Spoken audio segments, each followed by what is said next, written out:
Karong buntaga atong mahinabi ang usa ka Cebuano nga padayong gipasundayag ang usa sa labing karaang art sa pagbuhat og mga buwak o dekorasyon nga gamit ang lagang. Let's all welcome Richelu Colina. Mayong buntag Sir Richelu, ug welcome din sa GMA Regional TV Live. Good morning. Yes sir, good morning. Sir, una sa tanan, kanusa ka nagsugod ni ining pagbuhat nimo og lagang nga mga artworks ug pila na katuig ni sir? 1986 pa niya kanang doon na gatudlo na ako gyud nga kanang na-inspired po ko pa paghimo sa aning painting mo tiga introduce ani nga kaning art nga mo akong angay praktisan kay lost art na kuno. Yeah. Kung magdahom inani dai ka daghan ako nahimo sukad 1980 kapin 1986 antud karon pero sige maghapog himo pero dili na gyud lagang tanan kay usay ni wala man kay lagang kaay karon kay gikan na sa laing nasod ang lagang ba wala na tay supply dinhi sa tua. And speaking of supply sa lagang sir, asa ka tigkuha sa mga shells?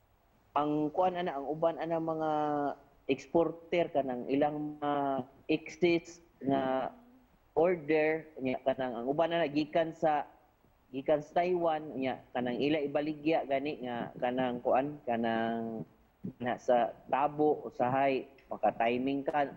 Sir, for the benefit of our viewers, unsa kining lagang ug nganong gitawag kining klase sa shell nga lagang? Kanang lagang kuan na siya kanang muna siya klase sa shell tawag na siya sa shell sa kanang kuan sa Cebuano term nga shell nga lagang ang chamber nautilus pero kanang mura binuang mo gud kuno nila sa una nga kanilang lagang akong ikuan lagang lang murag inana ba ilang komedya ba nga mo'y mahatag niya nga kaning art ba. Busa sir, pwede ba ming mutan-aw mga sample sa imuhang mga artworks nga gama sa lagang?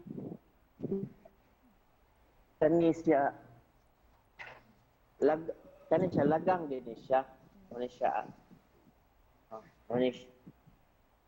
Kani nga flowers kani mo manggod ni ko anato sa Cebu mo ni art nato sa Cebu nga kaning flower arts nato ba sa Cebu nga lost art na gini siya kay art man ni sa 1800 pa man siguro ni o 1700 kay sa mga karaang simbahan mo mangyud ni decoration kay dili pa man wa pa man kayo kuan sa una mga fresco nga ilang ma-arrange.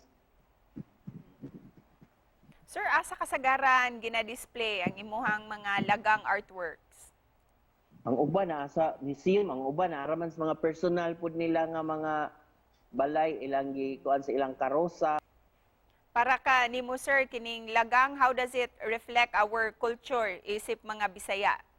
Mo reflect na to as kuan kay as culture and arts na to kay kita gud mga Cebuano makita mo gud nga unsa ta ka artistic, unsa ta ka taas og pasensya og kanang pagkuri-kuri og mga trabaho.